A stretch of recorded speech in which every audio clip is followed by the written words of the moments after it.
Lolo, ano po yung iniinom ni Papa? Naku apo, beer yan. Kung curious ka sa lasa, wag muna at may gatas ka pa sa labi. San Miguel po tawag? Hulog po ba yan ng langit? Hindi yan hulog ng langit. Pero alam mo ba, mas matanda pa yan sa lolo ninyo at mas maraming negosyo kaysa sa tsismis sa barangay. Bakit po San Miguel ang pangalan? Ayan, gusto ko ng mga ganyang tanong. Story time na may kasamang kasaysayan at konting tsismis ng ekonomiya. Anghel sa alak? Aking ikukwento. Dito, sa The Taglish Explainer. Ang topic na ito ay mula kay Miggy Alakfa. Salamat sa suggestion mo. Magandang araw sa inyong lahat. Ako si Professor Ipaliwanag ng University of Life. At ngayong araw, sasagutin natin ang tanong na, bakit San Miguel ang piniling pangalan ng San Miguel Corporation? Mga iho at iha, imagine ninyo ang Pilipinas noong 1890. Wala pang TikTok, wala pang samgyupsal, at ang pinaka-status update. Noon ay kung may kalesa ka o wala. Sa panahong iyon, under Spanish rule pa tayo at karamihan ng iniinom ng mga tao, lalo na ng mga Kastila, ay imported na beer mula Europa. Mahal, matagal dumating at minsan pagdating dito, lasang travel trauma na ang beer. Diyan pumasok ang isang matalinong negosyante na si Don Enrique Maria Barreto de Casa. Nakakita siya ng opportunity. Sabi niya, bakit pa tayo mag-aangkat kung pwede namang dito gumawa? Very modern mag-isip. Parang 1890 version ng support local. Kumuha siya ng permiso mula sa Spanish authorities para magtayo ng unang brewery sa Pilipinas. At hindi lang basta-basta tindahan ng inumin ha. Brewery talaga, pabrika ng beer. Ang pangalan ng kumpanya noon ay La Fábrica de Cerveza San Miguel. Sosyal pakinggan, parang may background music na violin. Ito ang kauna-unahang brewery sa Southeast Asia. Hindi lang siya simpleng negosyo. Isa itong industrial milestone. Ibig sabihin, habang ang iba abala sa tsismis sa plaza, may mga Pilipino nang gumagawa ng produktong pang-internasyonal ang kalidad. Unti-unti, naging patok ang beer nila. Hindi lang dahil mas mura kaysa imported, kundi dahil swak sa klima ng Pilipinas. Mainit, beer. Fiesta, beer. May hugot, beer.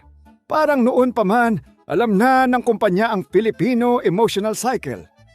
Dito nagsimula ang pundasyon ng magiging isa sa pinakamalalaking korporasyon sa bansa. Isang brewery na may pangarap. Parang probinsyanong bida sa teleserye na eventually magiging CEO.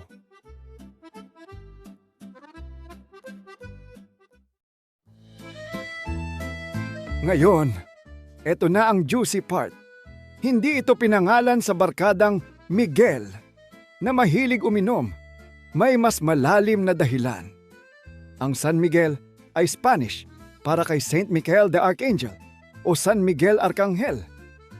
Sa tradisyong Kristiyano, siya ang mandirigmang anghel na lumalaban sa kasamaan. Protector vibes, strong, powerful, dependable. Parang gusto nilang sabihin, ang beer namin may basbas ng celestial branding. Pero may isa pang praktikal na dahilan. Ang unang brewery ay itinayo sa distrito ng San Miguel, Maynila. Noon karaniwan talagang ipangalan ang negosyo sa lugar kung saan ito nagsimula.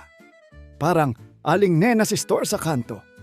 Kaya San Miguel ay both religious at geographic ang peg. Smart move ito. Ang pangalan ay may karisma na kagalang-galang, may cultural connection, at madaling tandaan. Hindi siya mukhang experimental brand na parang Brewzilla 3000. Classic, dignified, at may bigat. So every time maririnig ninyo ang San Miguel, may halo siyang history, faith, at address. Parang resume na may character reference. Ngayon, hindi lang naman beer ang trip ng San Miguel habang tumatagal.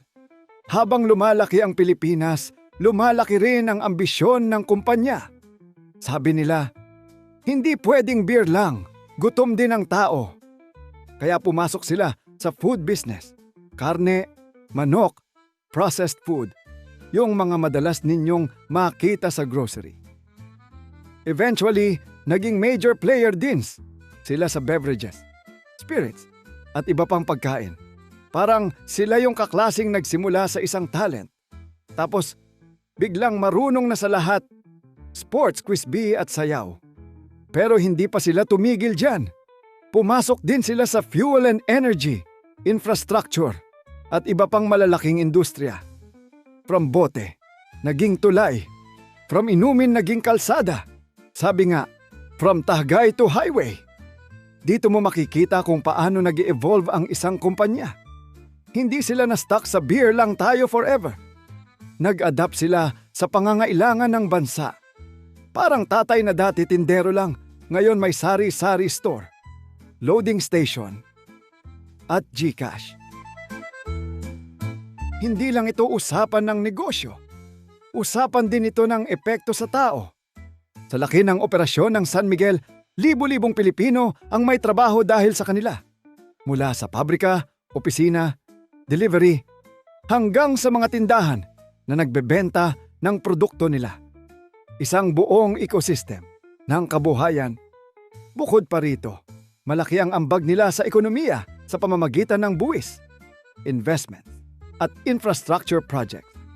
Yung mga kalsada, planta, at iba pang proyekto may direct effect sa pang-araw-araw na buhay ng mga tao. Mas mabilis biyahe, mas maraming produkto, mas maraming opportunity. Sa pagkain naman, malaking bahagi sila ng food supply chain. Ibig sabihin, may role sila sa kung anong nasa hapag ng maraming pamilya, from pang-ulam hanggang pang-celebration. Sa madaling salita, hindi lang sila pang-inom sa inuman. Bahagi sila ng mas malawak na kwento ng pag-unlad ng bansa. Kaya mga iho at iha, ang San Miguel ay hindi lang pangalan na naririnig ninyo sa bote o billboard. Nagsimula ito noong 1890 bilang unang brewery sa bansa.